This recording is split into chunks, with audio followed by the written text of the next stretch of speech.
Think through witnesses. I now recognize myself for questions. Mr. Valentine, you talked about this large volume of drones being consumed by Ukraine, yours and others. Tell me some of the things that you've learned during this process of seeing your product deployed and others in Ukraine.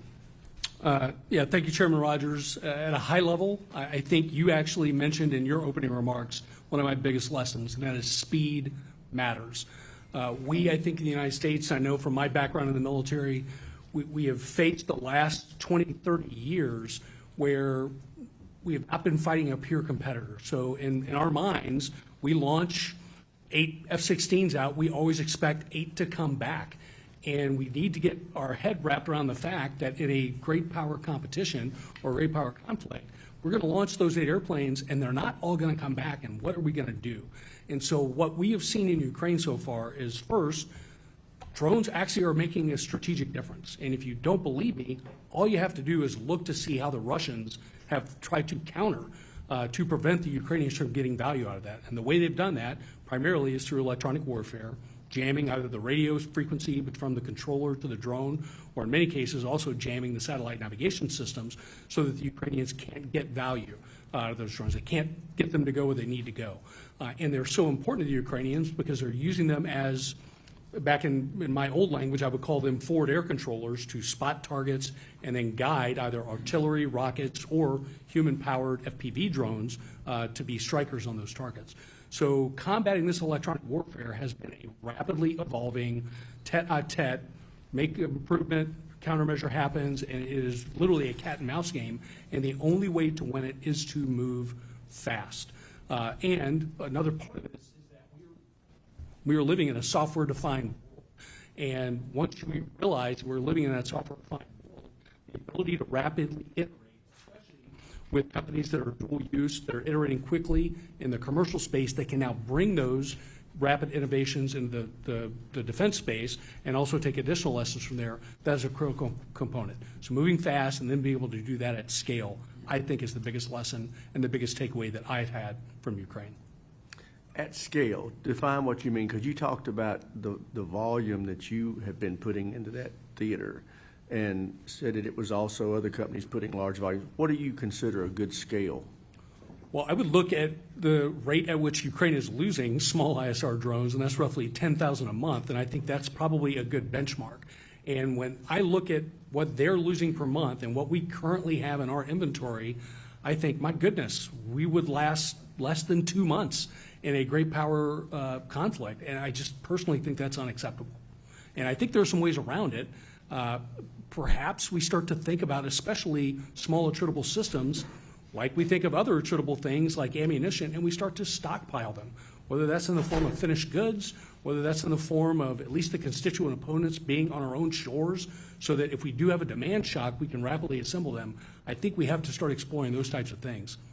I was listening to Mr. Lugwood's statement, though. If we stockpile this kind of technology, it's going to be antiquated in 6 months. I mean, how do we get around that?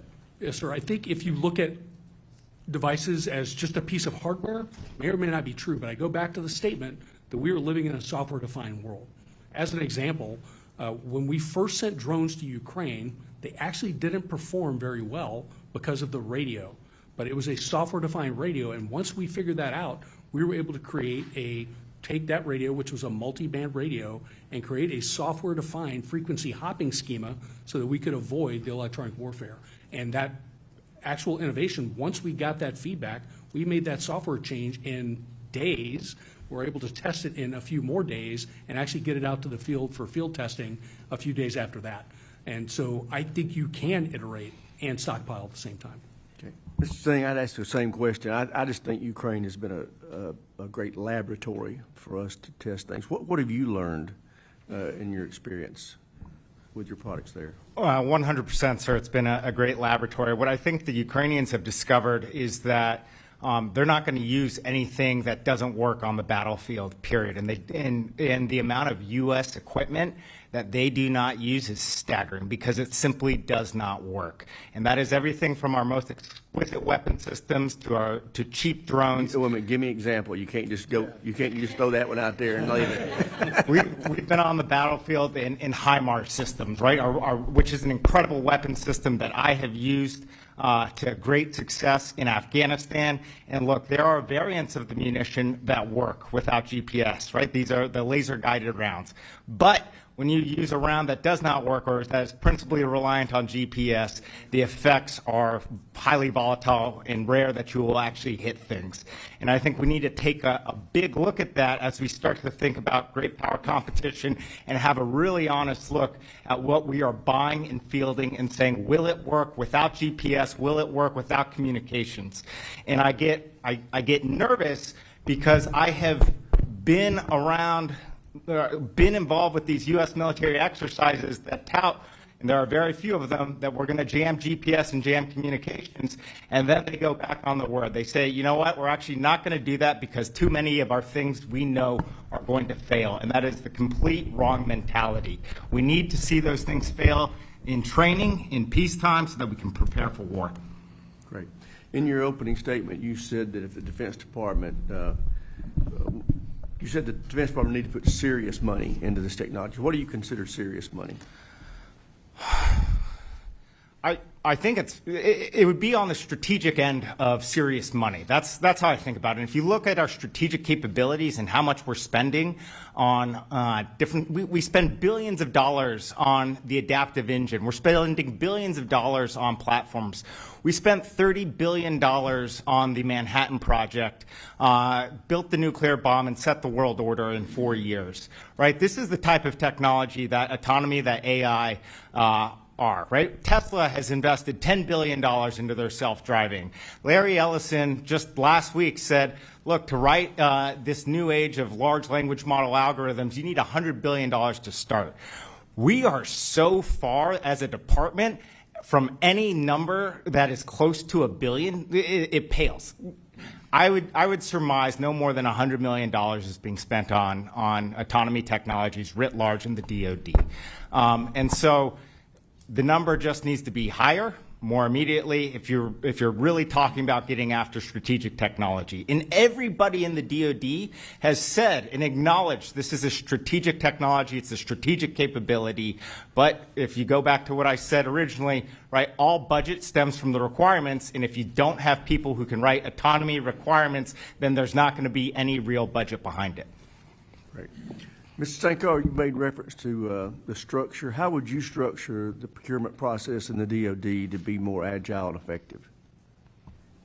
Thank you. So when I think about my role, even in my own company, the most important thing I'm paying attention to is where are we wrong? How quickly can I catch the error in our roadmaps and our designs and fix that? So how do we institutionalize and reward the sort of defiance that we have from our warfighters on the front lines of what is not working and bring capital and resources and innovation against those problems? That's where I think there's a critical role for the COCOMs and their voice. They are at the front lines. They are thinking through how they're going to fight. They're going through the exercises, and they understand and experience the gaps and the capabilities that are being delivered by the services. How do we provide them the powder they need to go do the experimentation, build the capabilities around that? The amount of innovation in this country, we're unparalleled. The real question is, where have we bestowed monopolies that prevent us from getting after that sort of innovation, from confronting what are we actually wrong about? And I think the greatest missed opportunity with Ukraine is that could have been our Lend-Lease moment. The counterfactual of World War II without Lend-Lease would have been an Axis victory here. We have clear signal that we need to fire up production. We also have clear signal that perhaps many of the things we've built over the last decade will not meet their moment on the modern battlefield. How many DMAG issue papers have come out of what we've been learning from the front lines of Ukraine? We have this sort of generalized attitude of, well, those are two Soviet armies fighting. We would fight differently. Things would be different. All of that is obviously true. But the idea that there wouldn't also be profound lessons to learn from those front lines, I think, is not true. You really got my attention when you made reference to empowering the COCOMs in your opening statement and just referenced it again there.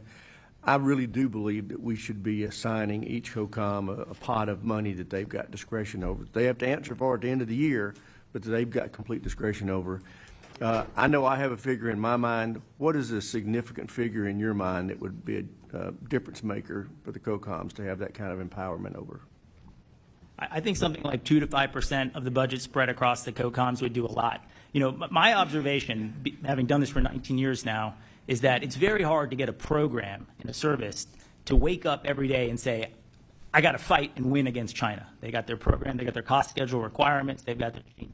But it isn't that hard to get them to wake up and say, I've got a PM 2 doors down from me that I need to wake up and kill. You know, the competition within the government is vicious, and we should be leveraging that for productive gains, the incremental delivery of lethality. So I think even just a small amount of budget reallocation of the COCOMs introduces the necessary competitive signal against all of our current other investments, what we're spending the other 95% on, to actually see those things go faster. It introduces the why should you adopt commercial technologies that are cheaper and better when you are within your cost schedule performance? Well, you're going to do that if you think the good American 2 doors down from you might do it first and beat you and make your program not as successful as it could otherwise be.